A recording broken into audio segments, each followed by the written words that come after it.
I think a really fascinating topic, a very different one. John Canning is here, who is the chairman, is it chairman or president, what do you call yourself, of the Allegheny City Society? Director. And John is a long-term teacher in Mount Lebanon. And David Grinnel is here, who is now the archivist, but who was at the Heinz History Center for 14 years. And with that, welcome aboard.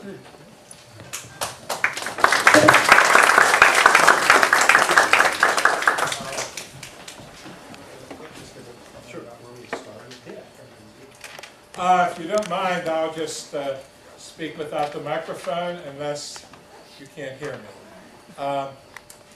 David and I were asked probably 6 or 7 months ago if we would do a program on the Thaw family in Pittsburgh and Allegheny City. Some of them lived in Allegheny City, for the folks down at the Sewickley Valley Historical Society.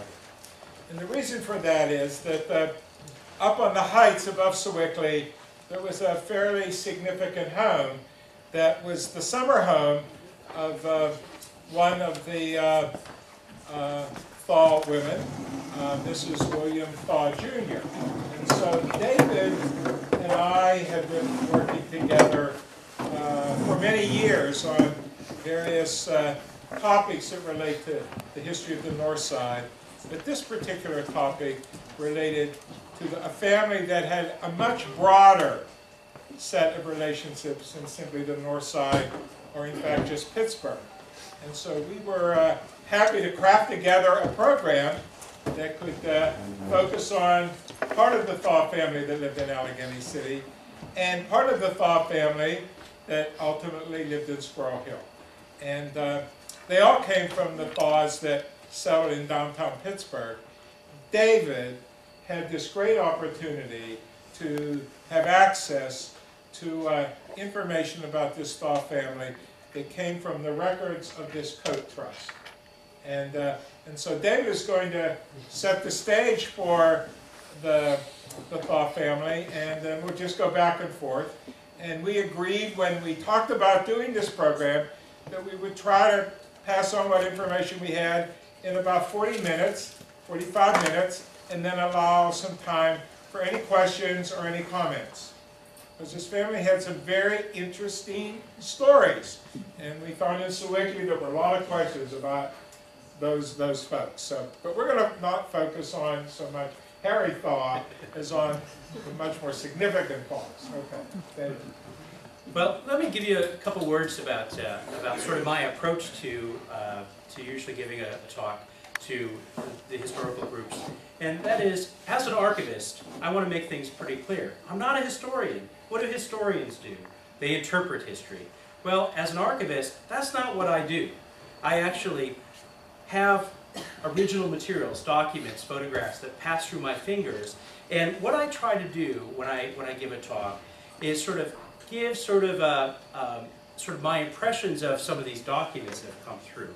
And we're very fortunate here in Pittsburgh to have a great tradition of collecting some of these materials and some of these interesting families. And when I was at the History Center, we had an amazing collection related to the Thaw family.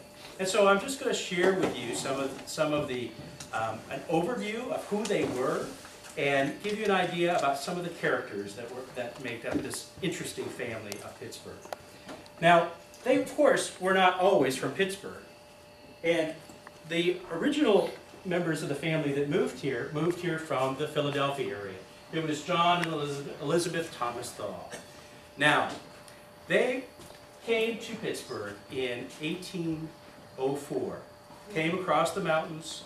And the reason why is John had sort of done pretty well in business, but he'd had a few failures as well. And he was to be the head of one of the banks here in Pittsburgh. He was going to be heading that up. And as you can see, I said 1804, so they had one child that came across with them. All the rest of their children were born here in Pittsburgh. Now, most of these kids, born to John and Elizabeth Thaw, of course, did not make it to ripe ages for the most part. But if you ever wander through Allegheny Cemetery, about section 3, sort of after you come in the Butler Street gate, sort of up to the right, you'll see this very nice Thaw section there at Allegheny, and you'll see where several of the graves are of this part of the family. Now, several of these folks became very successful. Probably the most successful one was his son, William Thaw, who was born in 1818. Anybody know where the YWCA is on Wood Street? Across the street, there's a building, there's a plaque. It says, William Thaw was born here in 1818. Well, at that site is where John and Elizabeth Thaw had a house. But you know what else happened in that sort of area in Pittsburgh history? Something really important in Pittsburgh history. The fire. 1845, that part of downtown burns, and the Thaw house burns down as well. And one of the things that is treasured in the preceding descendants of the family are a few items that were salvaged from that house. Particularly some of the materials that John brought with him over the mountains. So like his saddlebags, and there was a wallet and some other things like that. And the family treasured those for over 100 years. And ultimately, those were some artifacts that actually were on display at the History Center when the History Center opened in 1996. Now, John Thaw he wasn't content with just making money from the bank.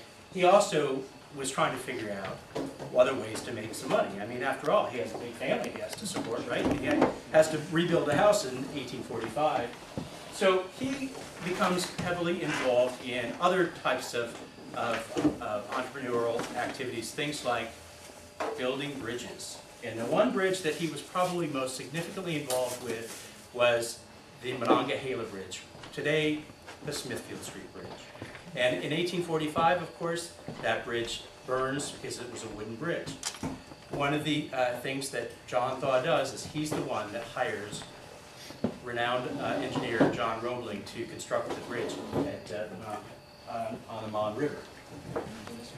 Sure. Here's a little picture of how the family looked in the 1850s. They lived in a house that was on the other side of the river after 1845 fire, closer to the Allegheny River, just sort of in between where Penn Avenue and Fort Duquesne Boulevard are. And a number of the family lived together. This is John and Elizabeth here, but there's the son of William Thaw, and his family lived with his parents. But you can see that that's an expanding family in the 1850s. Now, the Thaws that most of us know about are really this generation of Thaws. William Thaw. Now, William Thaw, not only is he interested in sort of his dad's businesses, things like banking and the bridges and stuff, he's actually much more interested in how do you get goods from one place to the other, transportation of goods. One of his first businesses is a forwarding company with his brother-in-law, a guy by the name of Clark. And they create a line of barges and packets called the Pittsburgh and Cincinnati Packet Line. That is one of the bases for the growing wealth of this family. Now, generally speaking, we know about the Thaws because of their coal and coke interests. But that really comes later on in the 19th century. The other thing that's very interesting is, like his father, he has a lot of children, but he has 2 wives. And it's very interesting to me when you look at the family papers. Most of the family papers that we had at the History Center really sort of focus on the first family, the children of Eliza Bird Blair. And Eliza Bird Blair she was a local woman as well. She was from Washington County. And her middle name, Bird, she's a descendant of one of the revolutionary colonels or generals that had Fort Byrd down in Fayette County. So that's a name that you might recognize. Another interesting family member, one of her uncles was Robert Fulton. who invented the steamboat. One of the inventors of the steamboat. One of the things I'd like for you to notice here, though, is how quickly the Thaw family expands. So not only do I show you the names of the individual members of the family, but I also say something about their children, their offspring. So, like William Thaw Jr. has 2 children, Mary Thaw Thompson has 6. Now, you will notice on this other side, the second family, Mary Copley Thaw's family, that I say there's no issue under Harry. That's disputed. We all don't know that for a fact, but there's certainly a lot of speculation. But I just wanted to show you how quickly this family is expanding. And also, look at this, William Thaw's youngest daughter dies in 1955. So there's a long time, long influence of this family here in the Pittsburgh region. Now what I'd like to do next is really sort of just show you, highlight some of the individuals, and where I have some photographs, I want to show them. This is William Thaw Sr. He is very active, of course, in the business community, but he's also a great philanthropist. He is very concerned about education, particularly education of his children, and he supports heavily the Western University and what becomes the University of Pittsburgh. In fact, we've all heard about the big donation that came to Pitt this last month, but William Thaw in 1872 made a donation of $100,000 to Western University, with the caveat that the community of Pittsburgh needed to match it somehow, and it was successful. Also, William Thaw is interested in transportation. That's his businesses. So what do you think are other related, I talked about the packet lines, what do you think some of the other kinds of entrepreneurial, money-making ventures that are out there in that time period, in the 1860s, 1870s? Steel. Railroads, perfect, railroads. And William Thaw starts investing in railroads that are expanding in the United States, all the way out west into Colorado, Minnesota, and those areas as well. So he holds a lot of stock in a lot of railroads, including he's one of the vice presidents of the Pennsylvania Railroad at one time. Now, what is important about keeping railroads running? Coal, but something else. Rail. Time. Time. So one of the things, they got to run on schedule. So one of the big, why don't we go to the next slide there? Oh, I'm sorry. Let's go 2. I'm sorry, I got ahead of myself. One of the things that Thaw is very interested in is time. And one of his early, let's go another one. Let's go to another 2. I'm sorry, I forgot my order of my slides. And one more. What he's really interested in is he helps form the astronomical society that creates the Allegheny Observatory just after the Civil War. And the hilltop where the original observatory was is just sort of around where Clayton Street and Perrysville Avenue is today, up where Triangle Tech is.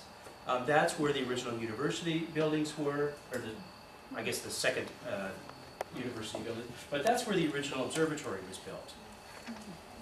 He was also, and Alan can talk about this probably more than I can, this is Langley, Professor Langley, who ran the observatory for many, many decades, and he had a very close relationship, Thaw did, with Langley. And one of the great things in the collection of the Thaw family papers is this great correspondence between members of the family and Langley. And particularly, there's a couple that are really good to William Thaw, talking about sort of interesting sightings that were discovered at the observatory. This was the location of the observatory until about 1912, which is after William Thaw dies. As you remember probably from the slide and the picture of him, he dies in 1889 in Paris. He's traveling in Paris. Let's go to the next slide. one of the legacies then that William Thaw has left, or that his children left for him, was when they built the new observatory. And in the new observatory is actually a monument basically to William Thaw. Of course, after Langley leaves, Brashear becomes the director of the observatory, and then of course becomes the acting chancellor. But one of the things, let's go to the next slide, that is at the observatory is the William Thaw telescope. And here are two images of the telescope. Even today, you can go to the observatory and take a look at this telescope. If it's nice weather, they'll even let you look through it. It's terrific. So I kind of skipped over those pictures of his two wives, but one of the things I hope that you noticed that the one, his earlier wife, Eliza Bird Blair, most of those photographs show her fairly young because she died fairly young. She died in the 1860s. It was only a few years after that that he marries Mary Copley Thaw, and she is his wife until he dies, and she outlives him for a long, long time. And many of you folks know about Lyndhurst, the Thaw house that was on Beechwood Boulevard. Well, Mary Copley Thaw is the one who built Lyndhurst. No, that's okay. Sorry. And so I just wanted to make sure that you tied those folks together. Who was who? It's interesting from the collection of materials. It seems to me that she probably built that house. I don't believe that William Thaw was alive when she bought that property. But I've not gone to the deeds office to look, so I'm just doing it through the eyes of that collection. Well, their oldest son that really makes an impact in business is William Thaw Jr. William Thaw Jr. Is also involved in many of his father's businesses, but he also is the one that really helps to expand his father's holdings in the coal and coke fields. Let's go to the next slide. This is the home on North Lincoln Avenue that still exists today. That was William Thaw Jr. and his wife Elizabeth Dorman Thaw's home. Do you folks know where North Lincoln Avenue is? Yeah. Okay. CCAC. Well, CCAC sort of across the street from it. There's a big parking lot, and then Mr. Rooney, Dan Rooney, lives in a house that's sort of just a little bit on the other side of this, and then down the road here, just another two houses, is where the CCAC's Visual Arts Center is. Okay. Is it still a residence? So it's between Allegheny Avenue and Galveston. Is it still Or a if you're from the residence? north side, Galveston. But this is a beautiful home. It's not a single-family home today. It is apartments on the upper floors, and it's a business on the first floor. I think they're a graphic design business. Elizabeth Dorman Thaw does not stay there. She moves over here. This house is her Squirrel Hill residence here on Forbes Avenue. I talked with one of her grandsons one day, and he remembered, he was quite young when his grandmother lived over here, but he remembers always being able, just flying through the front door to greet his grandmother. He was delighted to tell me one day when he was visiting Pittsburgh that he decided that he was going to find this house again. And he drove out here to Squirrel Hill, was able to figure out which house it was, went up to the front door and knocked, and the folks let him in and gave him a tour of the house. And he was just delighted by it. You know, what typical Pittsburgh generosity. So this is the house here that Elizabeth Dorman Thaw lived in here in Squirrel Hill. Where is it? On Forbes Right Avenue. next to Temple Sinai.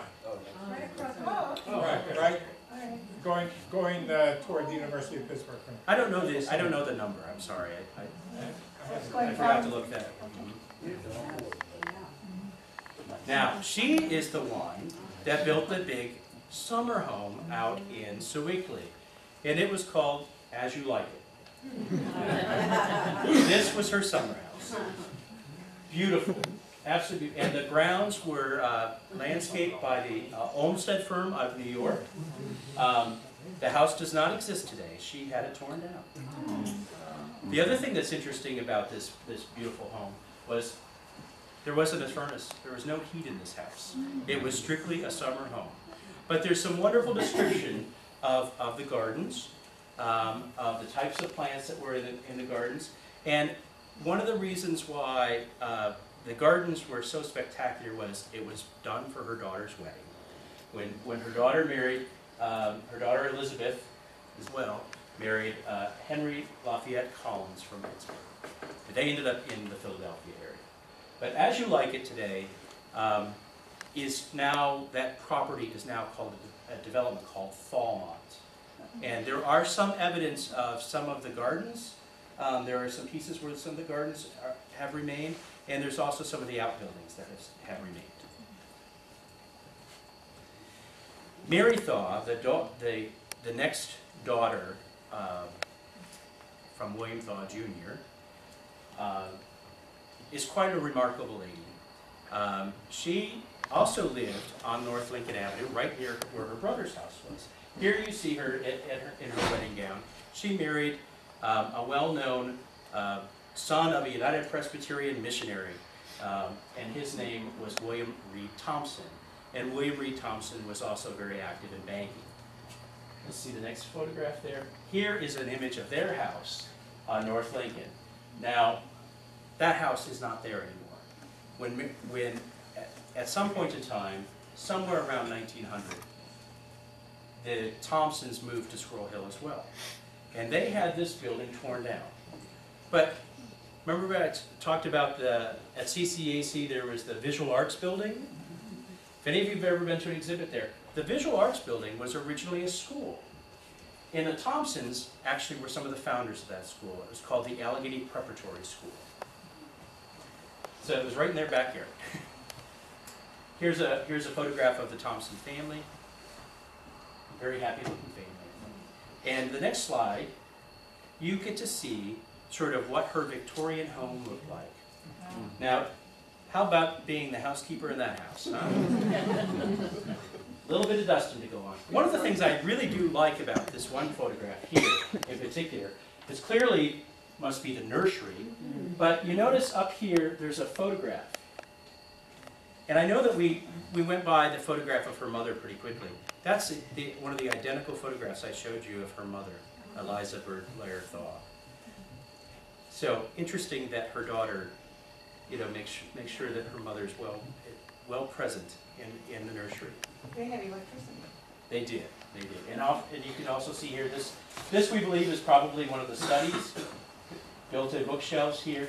This is clearly a lady's writing desk, and look at all the paper in there. Can you look? But I think we're really fortunate to have photographs of an interior of a house from this time period. Very unique. And look at all those draperies. Yeah. Okay, let's go to the next one. The other son, and I'm sorry, Mary Thaw Thompson ended up moving to Squirrel Hill and living in a large house on Northumberland. I don't know the number of that house, and I do believe it still exists. So that's something I need to do for one of my future talks on the Thaw, is figure out where that house is. Other son, Benjamin. Benjamin lives in Oakland, lives on Moorwood, Oakland, Squirrel Hill. And he is the sole son that really runs the father's coal and coke business. Benjamin is also very active at the University of Pittsburgh. He's on the Board of Trustees until he dies in 1933. His wife is Elma Dawes. Elma is married to him sometime somewhere out in Iowa. She's an Iowa girl. She's not from Pittsburgh. My understanding from some of the letters I've seen, she didn't like it here very much. And she went to New York a lot. But Benjamin and Alma did raise their children here in the city. And they had a summer home, but that wasn't here. It was in Newport, Rhode Island. And it was only a few doors down from the Breakers. Let's go to the next slide. One of the buildings that sort of memorializes Benjamin and probably his father's legacy at the university is Thaw Hall. Originally, it was built about 1909, but it was was not originally called Thaw Hall, but within 2 years was renamed in the honor of Benjamin. This is also one of the few Hornbostel buildings on Pitt's campus. Where is it? Yeah, where is it? O'Hara Street, yeah. My understanding is there's some big, larger, newer buildings that sort of are in front of it and on the side of it, and so the view is not quite as nice as it is in that earlier picture. Is it the engineering? The other Thaw family member that has a lot of myth created around him is actually Benjamin's son, William Thaw III. He is in that group of sort of World War I era guys that loves to fly. He's a pilot. And, you know, a bunch of those guys, a bunch of those Americans were kind of chomping at the bit to go to war, and ended up, before the U.S. got into the war, going to France and being part of the Lafayette Escadrilles. William Thaw was one of those people, one of those guys. And this photograph here shows you in his uniform, and what does he have in his arms? A lion cub. I can never remember the name of the movie, but there was a movie about the Americans in the Lafayette Escadrilles, and they showed the pet lion. Well, it really did happen. He had the pet lion and brought it back here and had it in the house. I guess his mother hated it because it tore everything apart. But this is a story that actually has been pretty well known in Pittsburgh history about the Thaw's lion, and it was because of this William Thaw. Okay, let's go to the next one. One of the Thaws married another Pittsburgh family that's pretty well known.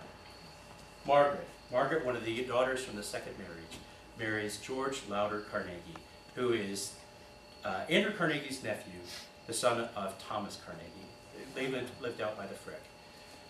One of her best friends was this woman named Clara Nagley, and here they are shown sort of in these wonderful costumes, but Clara and Margaret actually spend almost all of their free time together. The Carnegies, of course, have build a beautiful summer home down in Georgia on the coast, and Clara's family vacations with them every year. And there's in Clara's collection, because at the History Center there's a great albums that Clara had created. There are these wonderful photographs of their families playing on the beach, riding horses, and a number of just fun things that families do together. So they must have been quite chummy. Now here's the Thaw that we all sort of have. The horrible stories about Harry. Actually, Henry Kendall Thaw was his proper name. And of course you know the story probably, and his wife was Evelyn Nesbit. And in 1906, Evelyn and Harry are in New York City, and they find out that the renowned architect Sanford White is also in New York and is going to be attending a play that they are planning on going to as well. Well, Harry is infuriated because supposedly Sanford White had always made plays for Evelyn. And of course Evelyn was, you know, the Gibson girl. She was the most beautiful woman in the U.S. at the time, perhaps even the world. And I guess Sanford White had made some plays for Evelyn, and you know, there's some other stories that maybe more than just those plays happened. But Harry was intensely jealous, and at the play, at the sort of the final act, Harry actually pulled out a pistol and shot Sanford White in the face, and people in the audience thought it was part of the act, but in reality it was not. But of course Sanford White was killed, and the important part of that story is, in many ways, for us today, is that, of course, there was a big trial. It was considered the trial of the century, the murder trial of the century. Of course, now, we all think of the O.J. Simpson as being the murder trial of the 20th century, but this is the first one.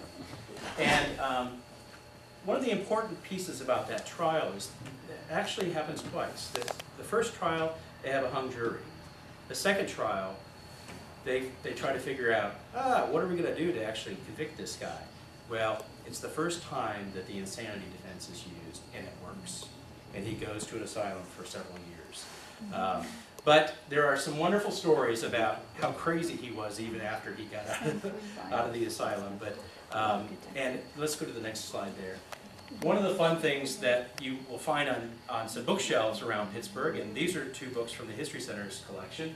One, Harry wrote a book on the murder, called it The Traitor, but his mother was so sure of his innocence that she actually wrote this pamphlet around the time right after the second trial, called The Secret Unveiled, a pamphlet by Mary Copley Thaw, where she's defending Harry.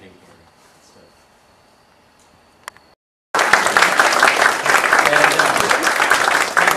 Now John is going to give us a little bit more on Elizabeth and probably some others. Thank you. It'd be good if we put the lights on. because Lights I on, don't have right. Lights coming up. slides. Why do they keep carrying? I really love to work on these programs with David because we both have an interest in trying to piece together the various parts of what was a fascinating family. And as we began to have the questions raised, well, who were the Thaws that lived in Allegheny City? Who were the Thaws that lived on the north side? And several years ago, we began that search when we were doing some work again with the Sewickley Historical Society and looking at the families, many from Allegheny, who went in the early part of the 20th century and began to develop these country homes, these summer homes. It became quite lavish, as David described Elizabeth Thorman Thaw's As You Like It. These magnificent homes in Sewickley Heights, all surrounding the Allegheny Country Club that was originally on the westernmost part of the north side in a neighborhood that is known in the city as Brighton Heights. Originally the Allegheny Country Club was there, and most of the families that belonged to it lived in Allegheny, thus the Allegheny Country Club, and it was limited in acreage, and as golf became more and more of a sport and a recreation for these families, they wanted an 18-hole golf course and not a 9-hole golf course. And then under the leadership primarily of one of their neighbors, a man by the name of D.T. Watson, they created the Tuxedo Land Company that went down and bought vast tracts of acreage that was farmland and being farmed on the hills above Sewickley, and then 100 acres by 100 acres, many of these families who lived on Ridge Avenue and Lincoln Avenue and Western Avenue built their summer homes in Sewickley. So we were doing this program, and we eventually did a program similar to this, and then the next month we did a field trip of the remaining estates in Sewickley Heights, and then the month after that we did a field trip on the homes of these families who are on the north side, only to be surprised by the fact that there are more homes on the north side than there are in Sewickley Heights. Because as many of these descendants, as these families grew, their children moved elsewhere and these estates were divided. Just as Mrs. Thaw tore down As You Like It. This magnificent, how many rooms? 44 room summer home without central heating. If it was too cold, they didn't go. You know, the whole thing was to only use it when it was warm enough to be there. And but eventually she decided she wanted it leveled. And in fact, she offered some of her staff the opportunity, if they wanted, to buy a piece of the estate. She was a very genteel and very generous woman, as we'll learn in a moment. But eventually it was divided up into 5-acre, 6-acre sections, and became, as David mentioned, a section of Sewickley Heights called Thaw. But she was quite a woman. She lived to be 96 years old, and she grew up in downtown Pittsburgh. Her family was by the name of Dorman and McGonigal. They were very much involved, as the Thaws were, in the business of forwarding goods from the east to the west. In the earlier years, it was done basically by boat, by canal boat, and then by river boat, and then eventually it was through the railroads. And William Thaw Jr. met her probably as a neighborhood girl, a neighborhood young woman, living a couple blocks away from where he lived. And they married, and after their marriage, they built a home on North Lincoln Avenue in Allegheny. And there they lived. They had 2 children. They were traveling in Europe. He was quite young, and he became ill, and he died in Cologne.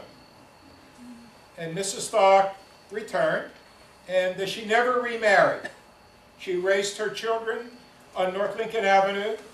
The Thaws were basically Presbyterians, weren't they? William Thaw perhaps came from Covenanter stock in a Reformed Presbyterian, but he was very much a leader in the first Presbyterian church downtown, and then eventually in the third church up here at Negley and Fifth. William Thaw Jr.'s wife, Elizabeth Dorman Thaw, his family had been very involved in the Episcopal community of Pittsburgh, and so when they lived on the north side, they were very much part of that congregation there, which is that beautiful Hornbossel church at the corner of West North Avenue and Allegheny Avenue that we on the north side call the Bake Oven Church. But it was designed for that congregation by Henry Hobson Richardson, not Hornbossel. Henry Hobson Richardson designed that beautiful church because he'd been a classmate with one of the members of that congregation. His initial plan was a very elaborate church, sort of like the one that's at Copley Square in Boston. They said it cost too much, so he did this one for about $12,000. I don't know if you've ever seen it, it's stunning. But when Mr. Thaw died, William Thaw Jr., Mrs. Thaw brought into that church a magnificent altar decoration, a beautiful marble that's in the front of what is a very heavy, dark, sort of peasant kind of church, the way it's designed. Great beams that looks like the ship turned upside down. And then Mrs. Thaw put as a memorial to her husband that beautiful marble altar. But as I began to read about more and more of Elizabeth Dorman Thaw, I began to realize that she was a very powerful civic leader. And it doesn't surprise me that this fellow that David mentioned that came to the History Center shared with David that as a little boy he would come and he would visit his grandmother out here in Squirrel Hill. By the 1920s, Mrs. Thaw decided to leave Allegheny, which at that time had become part of the north side, and join the Great Migration to the east. And there were a couple reasons for that. As David said, the original University of Pittsburgh, or Western University of Pennsylvania, was in fact downtown. And then it was moved to the site of the observatory, up on Observatory Hill on the north side. And then eventually, about the turn of the century, with the great movement toward the Civic Center of Oakland and the annexation of Allegheny by Pittsburgh, 1907, it was decided that Oakland might be a better place for the university. And Thaw Hall that you saw, I think, is an interesting, because the original design of the university was not a skyscraper university. It was not the Cathedral of Learning. It was to be a group of classical buildings built on that hillside, directly behind sort of where the Soldiers and Sailors Memorial is. And so that building that Hornbossel designed was to highlight that kind of academic village that was going to be on the hills there at Pittsburgh. And then it would be later that the plans would come for the building of the great cathedral. But Mrs. Thaw eventually, along with many other Allegheny families, moved into the communities here in the east end of Pittsburgh, whether it was Squirrel Hill or Shady Side, some in Point Breeze, but they made that migration. Now, I wanted to share with you a few of the things this lady was involved in, because as I began to read more about this woman, I became unbelievably impressed with her commitment to this city. She not only brought this beautiful piece of artwork as a memorial to her husband, but she built the first public bathhouse for the working class men and women that lived in what we now call the Strip District of Pittsburgh, which at the turn of the century was a heavy center of industry. You know, when those of us go down to the Strip now, we probably don't even envision the rows and rows of working class homes that lived adjacent to those mills. And Mrs. Thaw built the first public bathhouse. It would not be the only one.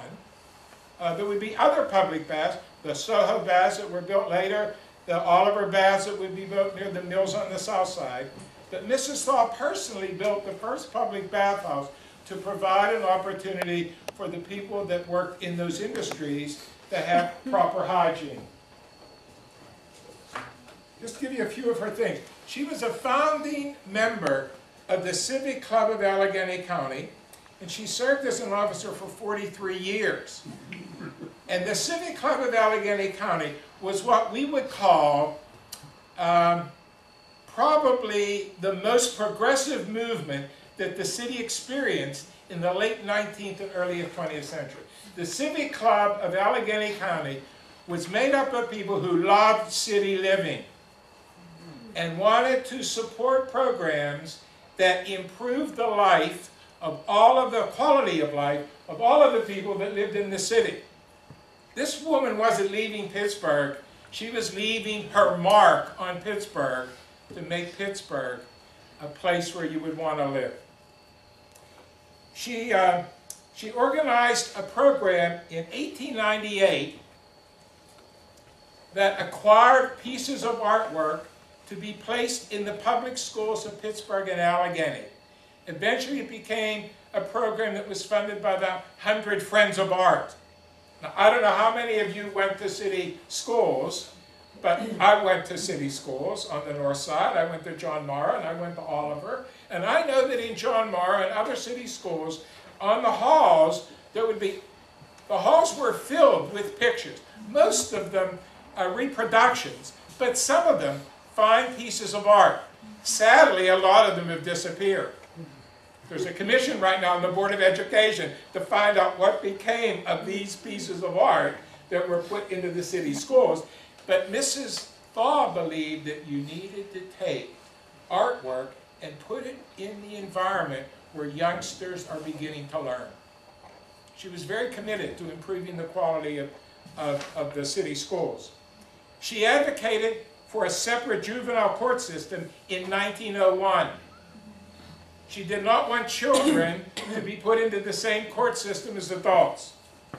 She organized, this is an amazing thing, she organized a program to provide free musical concerts in public parts of Pittsburgh and Allegheny City in 1902. And I say this because this was before Allegheny City became the north side of Pittsburgh. That she organized mechanisms that created Bach, Beethoven, and brunch all over. It wasn't just limited to Mellon Park. This was all over the city.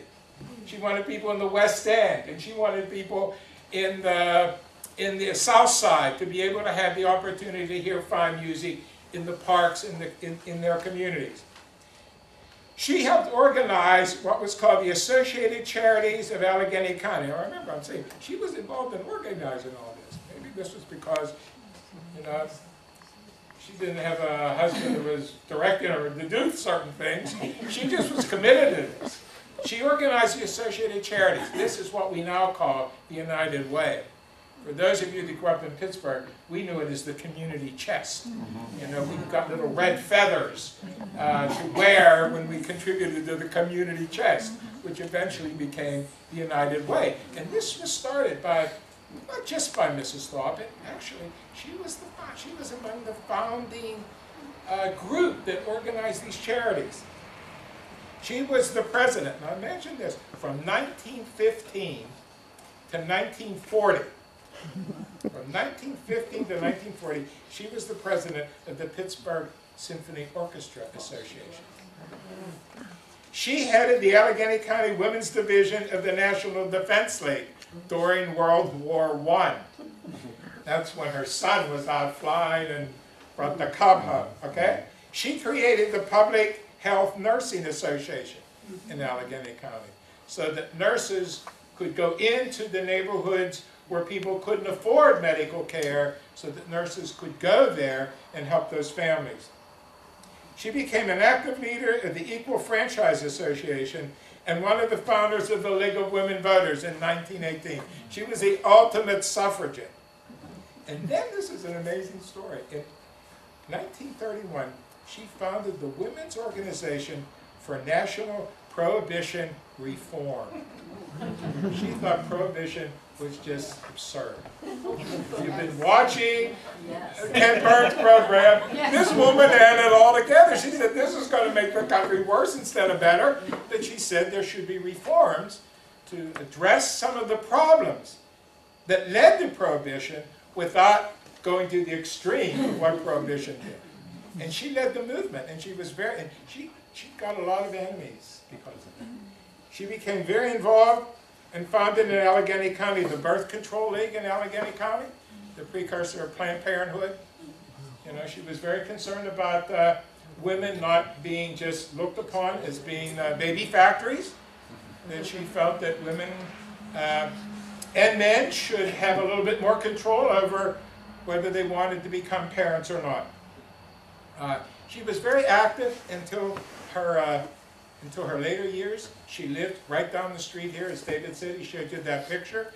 I think I have the address here on, I forgot to put the address here. Yeah, 5427 Forbes Street in Squirrel Hill. She died there in 1948.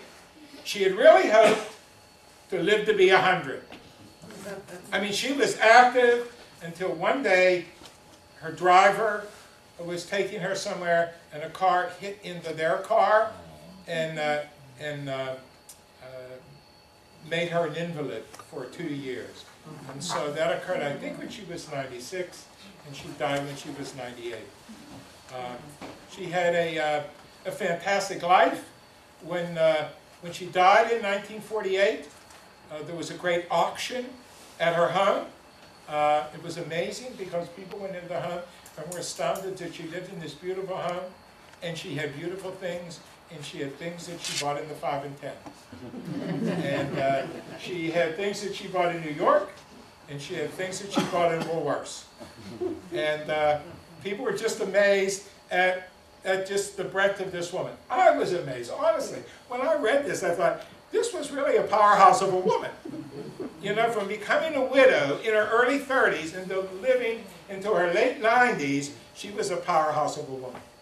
And I thought, in terms of the Thaw family, it was good to put this woman side by side Harry Kay. You know, because so often people think, oh, the Thaw family, they produced Harry Kay. But in fact, the Thaw family produced a lot more than Harry Kay. You know, Harry Kay is really the exception to the rule.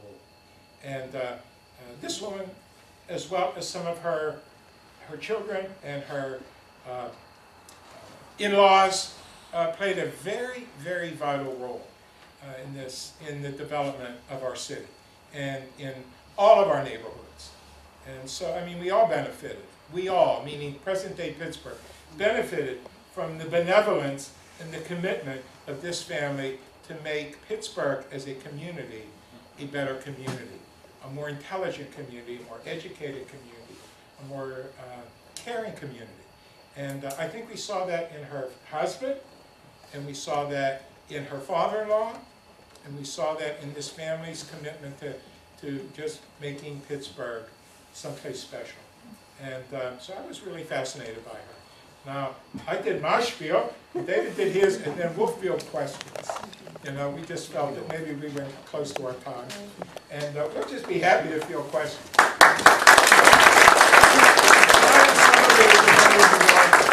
I brought brought some, but I didn't bring enough, so. And they're over here on the table. So any questions? Yes? I want to ask David, in the defense of Harry, my mother, did she acknowledge he was insane, or did she try to make... No, from my understanding, is that she did not. He was innocent, because my Harry Canton. Even though he did this in front of Right. everybody... But one of the things that's interesting as well is there's a document, there's few documents left in terms of the family's papers related to the murder case, because it was in their wills for that to be destroyed.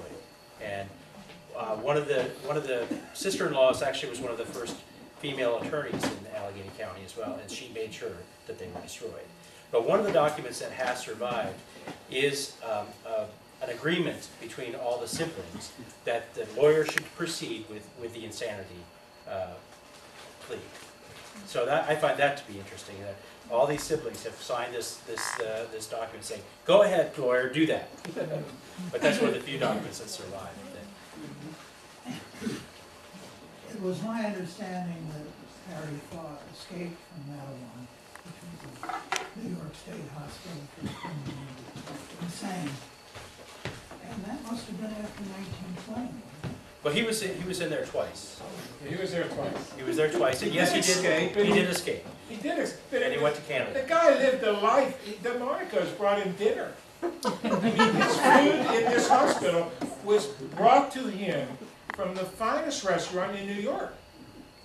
He didn't. He was in the. It wasn't a prison as such. He was taken to Canada. They took him to Quebec. Yeah, And he didn't want to come back, of course, but then they brought him back, and then he was found. When they brought him back, it was decided he was sane, and then he went and abused a teenage boy, and was put in prison the second time, That's right, right. David? That was also in New York. And that was in New York, and then when he was finally released, it was in the 1920s, when they finally decided he was sane enough to be out. And he never was put into a prison, per se, but he was put into these, I guess, state hospitals. And then eventually, he lived from 1924 to 1940s in Yeah, New York. he died in Florida. Florida, was brought back and buried at Allegheny Cemetery. But one of the other things, just an interesting piece, is that Evelyn Nesbitt had a son, but probably was not Harry's son, but Harry is associated, as his son. But the family did not acknowledge him, and Evelyn never acknowledged that. But one of the things that the family did acknowledge is after Harry died, one of Elizabeth Gorman Thaw's grandsons told me that his father met with this young man in Pittsburgh who was in his 20s right about the time Harry died, that the family knew was Harry's son from an illegitimate son, and offered him a share of the family estate, and he said no. But the family the family story is that they've offered Harry's son. And that wasn't Elizabeth, that was not Evelyn Nesbitt's boy. No, This it was was an illegitimate child. Another son that he might have fathered. But there's no records of any of that, but that's family hearsay. Yes. Where does Eugene Thaw fit into this family, the art collector in New York? I don't know. I can't remember. One of the cool things that is in the family collection at the History Center is there's the book of the beneficiaries. And it's this thick. And the trust that was set up on William Thaw's death, William Thaw that died in 1889, was a trust that was to go through until his last grandchild died. And his last grandchild died sometime in 1989. So what that did is there were 3 trustees for the trust, and every year they had to keep track of the family genealogy like you wouldn't believe. And it's documented in this ledger book, basically, with printed pages. And I always had to refer to that book to figure out these descendants. One of the interesting things, I don't know what branch but I suspect that it was through Alexander Blair Thaw, who was a doctor and moved to, I thought, New York, but it could have been also Boston. He did not live here in Pittsburgh, and he had a prominent family. Actually, I know it's Boston now, because he's actually buried at the big cemetery in Boston. So I bet you it's from that branch of the family. Mount Auburn, yeah. So. But this particular Thaw, Alexander Blair Thaw, was the half-brother of Harry, but he was one of the trustees of the Coat Trust that David's talking about. In the midst of the whole family issue around Harry, he just resigned from being part of this process because he just felt that the family was doing too much to protect. But I'm glad you brought up art, though, because one of the things I didn't tell you about was the second wife, Mary Copley Thaw. She was a great art collector. And one of the things that, did any of you go to New York to see the show Americans in Paris? That was a terrific show. We went to go see it. And I'll be darned if right there wasn't this painting that was owned by Mrs. Thaw. It was on the label and everything, of one of the American artists that had basically studied and painted it in Europe. I can't remember what the name it was, but it's in the catalog. And I was just blown away by the fact, and actually one time I had to give a talk about some archival collections, and I mentioned the Thaws, and someone piped up in the crowd and says, well, is that the Thaws that gave this stuff to the Presbyterian seminary in North Carolina? I says, yes, that would be the, because she was very active in Presbyterian causes, and she gave a lot of art as well as gifts. Mary Yeah, Copley. she was very, Lyndhurst. yeah, she's the woman that built Lyndhurst. She had a tremendous art collection. What year was Lyndhurst built? We have it in our It's book. funny, I was going to check on that. I saw it in your book, but it was built after, we think after William Thaw died. So it That has to she be after built that as 1889. but- her. And actually, she was alive when much of that was auctioned, because we have copies of the newspaper articles that she was there when much of the furniture and the pieces of art were sold at auction at Lyndhurst. And then she built a home Behind it. behind it.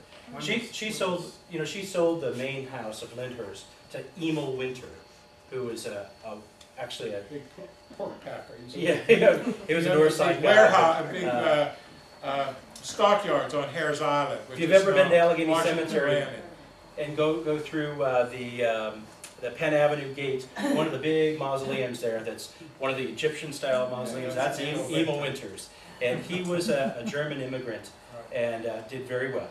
And he's the one who bought Lyndhurst. And that 1930-something auction was after the death of his son, and Mary Copley Thaw was still alive when that auction was going on, and lived in the house next door.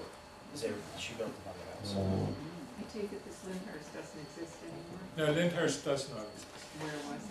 Off of Beechwood. It was at Beechwood Boulevard in Lyndhurst. Oh, Green. okay. And we do have a picture of it. in our- You can see the gate for Lyndhurst if you go up to Mercyhurst College up in Erie, because the gates are there. After our talk in Sewickley, David and I, we were talking about, well, where are all these Thaws buried? And David told you where John Thaw was in the early Thaws.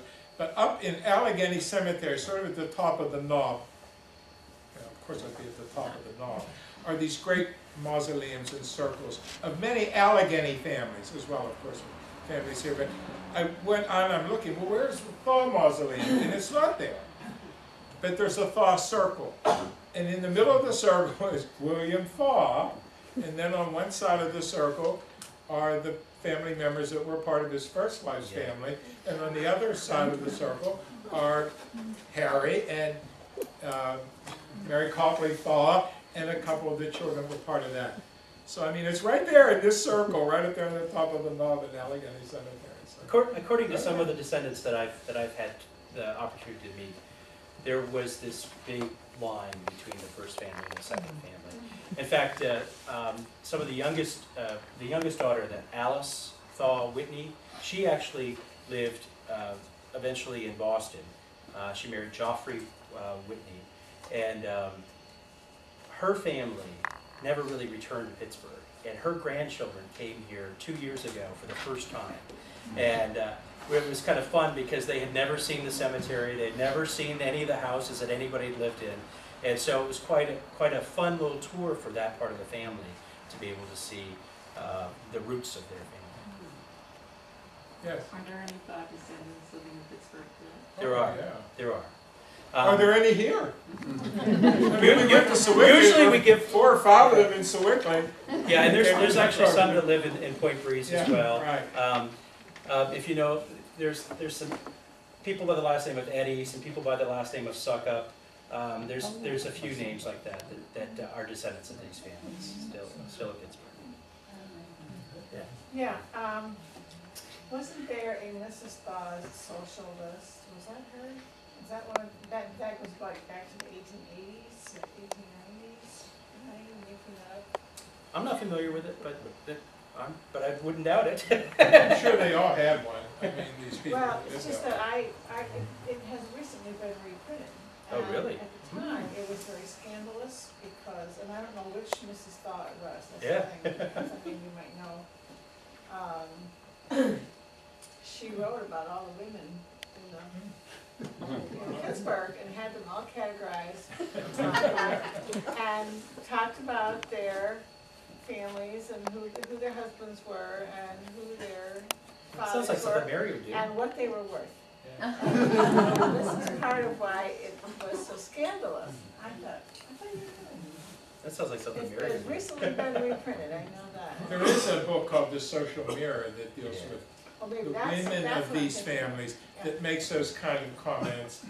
But it's very general. It's not, in The Social Mirror, they're not pitting one wicked. What they say is, And it was done before. very portly figure and a very brilliant mind, or a very, they have a estate of some millions or an estate, but it's all filled with, it might be The Social Mirror.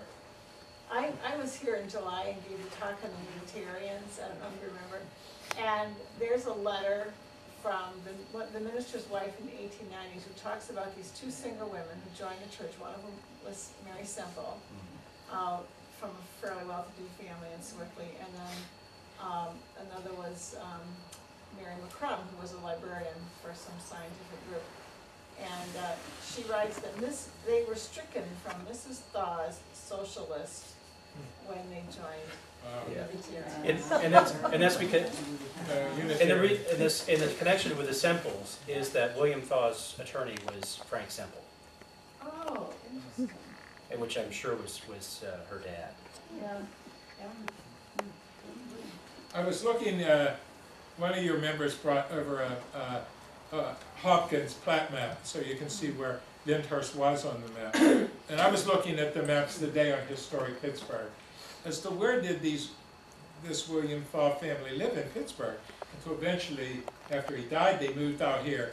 And he lived sort of where, well, I'm going to call it Horns for the lack of a better label, but sort of on the other side of Stanwick Street from Horns. At that time, Stanwick Street, which divides Horns from the parking lot in the Gateway Center, that was called Fifth Avenue, and before that it was called Pitt Way. And William Thaw lived right in the middle of that block between what we now call Fort Duquesne Boulevard and Penn Avenue. And that was a very prestigious place to live in the middle of the 19th century. I mean, Penn Avenue, that area of Penn Avenue was the most probably prestigious section of the city. That strip basically from 1845 to around, I would say, the 1880s was sort of where the city homes for most of the prominent families. The Holmeses lived there. You may have Cassatt's lived there. Cassatt's lived there, and there was also one of the things you notice when you look at these plat books is the more prominent churches were also located there. So Second Presbyterian, Third Presbyterian. There was a Methodist church there that was very prominent that the Horns were members of, and so it's was a very different from what we can envision today. Yeah, we envision Penn Avenue as not being residential at all. And for many years the Pittsburgh Club was down there, and that's where the Pittsburgh Club had been the home of of John Schoenberger, who was one of the Iron Masters and the founder of St. Margaret's Hospital. I know in San Francisco, for example, they classify neighborhoods by does it get fog or not. Where in Pittsburgh did you live to get away from the smoke and all the stuff that was in? You came to Allegheny. In Allegheny? You came to Allegheny? Some did. Yeah. I think the big thing ultimately was to move out here into the East End. But David's right, many families went to Allegheny City because it was a barrier of the hill, where the behind the community college, what we call Monument Hill or Seminary Hill, that was a bit of a barrier. But all along the waterways were mill after mill after mill, and factory after factory. I mean, I don't think you could really, if you lived in the city, really get away from that kind of crime. One of the things that, clearly before the Civil War, people were moving to Allegheny, people of means were moving to Allegheny. It was not till after the Civil War, with the ability to have better transportation to the east end of Pittsburgh. In fact, it's really about 1872 or so that you start seeing this movement away from the walking city, the downtown, really out to Squirrel Hill and to Shadyside. In fact, there's a terrific dissertation called The Anatomy of a Streetcar Community that really outlines how that happened. And it was a dissertation that was done at the University of Pittsburgh. I looked at it. Sam Bass Runner, isn't that? Yeah, it's a terrific urban wilderness book. It's a terrific book, yeah. There was a whole group of folks from Penn Avenue. It's interesting. I don't know what areas are included in that plat map, but around the turn of the century, a little bit later, a woman named Annie Clark Miller wrote this book on families and homes. But she referred to a whole group of families that had moved out from Penn Avenue to that part of Oakland where the university, the Peterson Center is, and the stadium is, and she referred to that as the Third Church Colony, because all these families were members of the Third Presbyterian Church, and they moved almost en masse, just as Alleghenians who could do it moved almost en masse to Sewickley. That they moved out to that part of what we would call today Shenley Heights, the upper hill. I don't know what would be the proper along name. Fifth Avenue, all along the hill, where particularly where the hospitals are, Right. those were really long Estates. lots that were a couple of acres for the most part. Like H.K. Porter lived out there, and the Sampsons, the Sampson Funeral Home family, that's where they moved to as well. Again, it was about the 1870s that they started building out there. Just a couple more. Yeah, just a couple more, if any. Ellen? Yeah, I almost hate to ask this, but what happened to Evelyn Nesbitt? She died in California in 1964. Yeah. But I don't know what she was doing out there. I don't know how she would have, what kind of livelihood she had. The more you read about her, she must have been extraordinarily beautiful. I mean, she must have been, because the artists just all wanted to paint her, that Gibson girl figure. And I was telling David, I read some things today. I mean, she had these.